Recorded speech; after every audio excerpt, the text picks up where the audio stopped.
Alright, you need to have a greeting with your card. So here we are on the rubric right here. It says greeting with the stroke. So you got to use the text tool, and you have to make sure you have a stroke, and there's got to be some kind of greeting.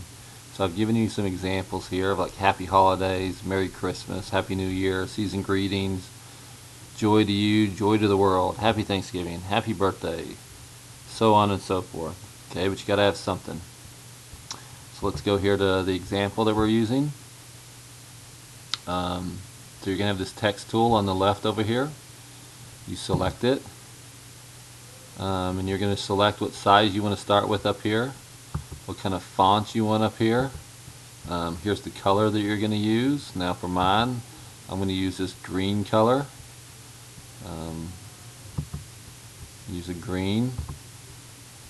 Okay, so I select whatever. I'm going to just use this Ravy as the example. And on mine, I'm just going to put a Merry Christmas. That's it. So I click on the screen, type Merry Christmas, and you can notice it's ginormous. Alright, so I'm going to have to change that. So I click OK. Move tool over here.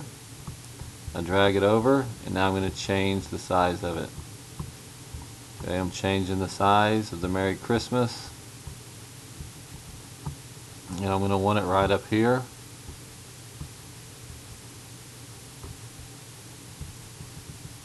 Okay, you can change it however you want.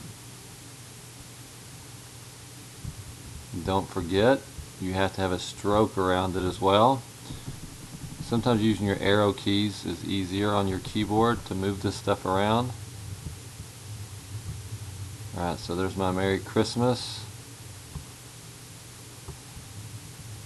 Okay.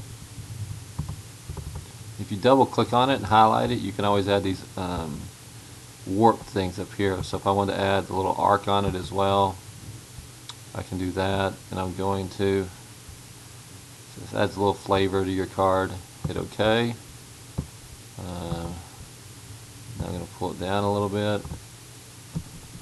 Alright, so there's my Merry Christmas, and with a stroke on it. And I'm going to use a red stroke, same as the candy cane. Actually, I'll go with the card. Okay.